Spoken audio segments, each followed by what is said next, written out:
Hello everyone. आज के इस वीडियो में हम बिलॉव्ड टोनी मॉर्शन द्वारा लिखा गया एक हिस्टोरिकल नॉवेल को डिस्कस करेंगे, उसके समरी का एनालिसिस और फिर उसका कंक्लूजन और थीम्स को करेंगे। सबसे पहले हम इस नॉवेल के इंट्रोडक्शन को देखेंगे। बिलॉव्ड टोनी मॉर्शन द्वारा लिखा गया एक फेमस हिस्टोरिकल फिक्शन नॉवेल है। यह नॉवेल 1987 में प्रकाशित हुआ और 1988 में इसे पुलित्ज़र प्राइज़ फिक्शन भी मिला। इसकी कहानी जो है अमेरिकन सिविल वॉर के बाद के समय से स्टार्ट हुई और इसमें ख़ास तौर पर यह बताया गया है कि स्लेवरी का असर गुलामी ख़त्म होने के बाद भी लोगों के जीवन में बहुत ज़्यादा तनाव और कष्ट देता है। और यह नॉवेल मुख्य रूप से यह बातें दिखाई गई है कि गुलामी के कारण लोगों को बहुत शारीरिक और मेंटली डिस्टर्बेंस होते हैं। पुरानी दुख और बुरी यादें वर्तमान जीवन को प्रभावित करती है।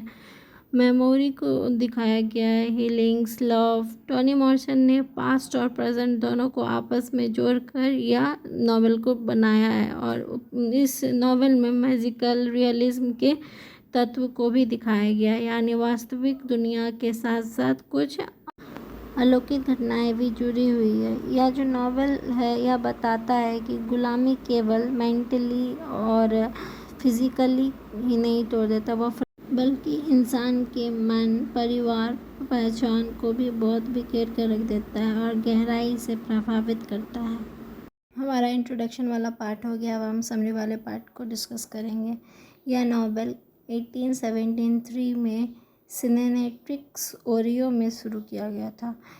इस प्ले की जो सबसे मेन इम्पोर्टेंस कैरेक्टर है सती, इसमें सबसे ज़्यादा मुख्य पात्र इसका होता है।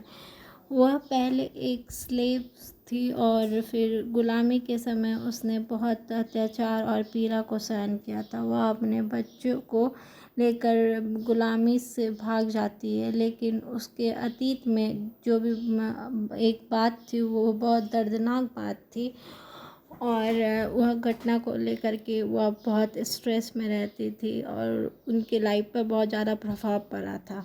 सती को डर था कि उसकी छोटी बेटी को वापस गुलामी में ना ले जाया जाए और अपनी बेटी को गुलामी के भयानक जीवन से बचाने के लिए सती ने अपनी 2 साल की बेटी को मार दिया। यह घटना उसके जीवन का सबसे बड़ा दुख और अपराध बोधक था और ब्लू माइलस्टोन रोड का एक घर था, उसमें रहने के लिए वह चले जाते हैं बाद में और बच्चों डेनवर और पॉल्डी के साथ माइलस्टोन रोड के घर में रहने लगती है वह। इस घर में अजीब घटनाएं घटित होती है। ऐसा लगता है जैसे कि घर में कोई भूत हो या फिर बुरा आत्मा वगैरह के बारे में आप लोग जानते होंगे, तो वही ऐसा आत्मा हो।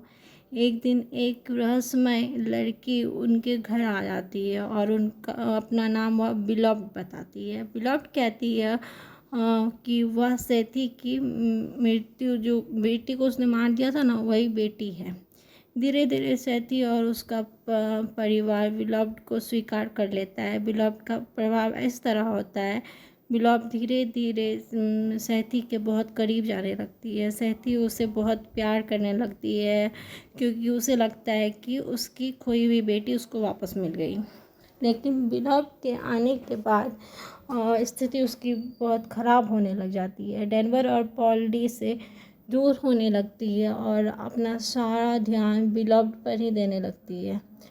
अपने पुराने दुख और अपराध बोध में और अंधी हो जाती है पूरी तरह से वह। और बिलॉव्ड केवल एक लड़की नहीं थी, वह सती के पेनफुल पास्ट और स्लेवरी की यादों का प्रतीक थी। बिलॉव्ड का जो वास्तविक यह था कि अंत में समझ आता है बिलॉव्ड एक स्पिरिट थी, घोस्ट। सती को अपने अतीत से बाहर आने में कम्युनिटी की महिलाओं की भी बहुत मदद मिलती है, खासकर बेबी शख्स और दूसरी कम्युनिटी वुमेन्स की बहुत हेल्प मिलती है। कम्युनिटी की मदद से सती धीरे धीरे अपने गिल्ट से भी बाहर आने लगती है, पुराने दर्द से बाहर निकलने की कोशिश करती है। बिलॉव्ड की स्पिरिट भी अंत में चली जाती है और इस नॉवेल में हीलिंग, फॉरगिवनेस और होप के साथ होता है। सेथी को समझ आ जाता है कि उसे हमेशा अपने अतीत में ही नहीं रहना चाहिए, उसे अपने प्रेजेंट को भी जीना चाहिए और भविष्य को भी स्वीकार करना चाहिए। बिलॉव्ड की यह नावल जो है एक ऐसी माँ की कहानी को दर्शाता है जो स्लेवरी के कारण बहुत दर्द सहती है और अपनी बेटी को बचाने के लिए भयानक निर्णय को भी उसको लेना पड़ता है। बाद में उसका अतीत बिलॉव्ड के रूप में उसके सामने वापस आ जाता है। अंत में लव, कम्युनिटी और फॉरगिवनेस की मदद से वह हीलिंग की ओर बढ़ जाती है। हम इस नावल के थीम्स को देख लेते हैं एक बार। इसका फर्स्ट मेन इम्पॉर्टेंट थीम जो होता है स्लेवरी।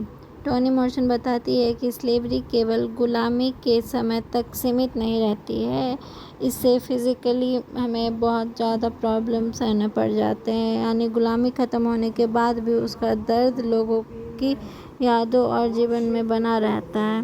मेमोरी एंड पास्ट को भी दिखाता है, यादें और अतीत को यह दर्शाता है। सेथी का पूरा जीवन जो होता है अतीत से प्रभावित होता है। उसे स्लेवरी, स्वीट होम और अपने बच्चों से जुड़ी घटनाएं बार बार याद आती रहती है। बिलॉव्ड अतीत का प्रतीक है, वह सेथी को उसके पुराने दर्द का सामना कराती रहती है और मजबूर करती है उसे का सामना करने के लिए। उसका फिर मदरहुड एंड लव को भी दिखाया गया है। सेथी का अपने बच्चों के प्रति जो प्यार होता है उसको दिखाया गया है। उसने अपनी बेटी को गुलामी से बचाने के लिए इतनी कठोर बन गई जो उसे ये फैसला लेना पड़ा कि अपनी बेटी को वो खुद से ही मार देती है। और इससे यह दिखता है कि माँ का प्रेम बहुत शक्तिशाली हो सकता है, लेकिन स्लेवरी जैसी परिस्थिति उस प्रेम को भी दर्दनाक और कठिन रूप दे देती है। आइडेंटिफाई एंड सेल्फ को दिखाया जाता है। स्लेवरी के कारण सेथी अपनी पहचान और स्वतंत्रता को भी खो देती है। उसे लगता है कि वह केवल एक गुलाम थी लेकिन धीरे धीरे वह समझती है उसकी अपनी भी एक आइडेंटिटी और वैल्यू है। कहानी में वह अपने अतीत से बाहर निकलकर खुद को फिर से पहचानने की कोशिश करती है। कम्युनिटी एंड हीलिंग को दिखाया गया है। सेथी के हीलिंग में कम्युनिटी की बहुत महत्वपूर्ण भूमिका है। Denver, poly and baby sex और कम्युनिटी की महिलाओं सेथी को कितना हेल्प करती है इस चीज़ से बाहर निकलने में। इससे पता चलता है कि इंसान कभी भी अपने दुख से अकेले नहीं निकल सकता, दूसरों का प्यार और सपोर्ट का भी ज़रूरी होता है। हमारा लास्ट थीम जो है अपराध बोध और मुक्ति को भी दिखाया गया है, गिल्ट एंड रिडिमेंटेशन। इसमें सेथी को अपनी बेटी की मृत्यु के कारण बहुत गहरा गिल्ट होता है। बिलॉव्ड उसी गिल्ट का एक तरह से प्रतीक है। अंत में सेथी अपने अतीत को स्वीकार को छोड़ना और अपने पुराने बातों को भूल जाना सीखती है और अंत में सेथी अपने अतीत से निकल जाती है। उसे पीस और रिडेम्पशंस की ओर बढ़ने का रास्ता मिलता है। लास्ट में अब हम इसका कंक्लूज़न को देखें। कंक्लूज़न और थीम्स को ऐड करने से आपका यही होता है, थोड़े अच्छे मार्क्स मिलते हैं और आपका आंसर भी बहुत थोड़ा लॉन्ग दिखता है। और इसमें अब हम कंक्लूज़न करेंगे। बिलॉव्ड केवल स्लेवरी की कहानी नहीं है, यह दुख, प्रेम और मातृ यादों, पहचान और हीलिंग की भी कहानी है। टॉमी मॉर्सन यह बताती है कि अतीत को भुलाना हमेशा संभव नहीं होता, लेकिन उसे स्वीकार करके, समझकर और दूसरों के सपोर्ट से इंसान को आगे ही बढ़ते जाना चाहिए, पीछे मुड़कर नहीं देखना चाहिए। इस नावल का मुख्य उद्देश्य ही वही है, healing is a process but we must find face the past. इस लाइन को अगर बीच में आप लाइन सब ऐड करेंगे ना, इससे आपको यह लगेगा जो एग्ज़ामिनर को आपको नॉलेज है, आपने अच्छे से पढ़ा हुआ है। यानी ठीक होने और आगे बढ़ते रहना चाहिए हमें अपनी लाइफ में, पीछे नहीं देखना चाहिए।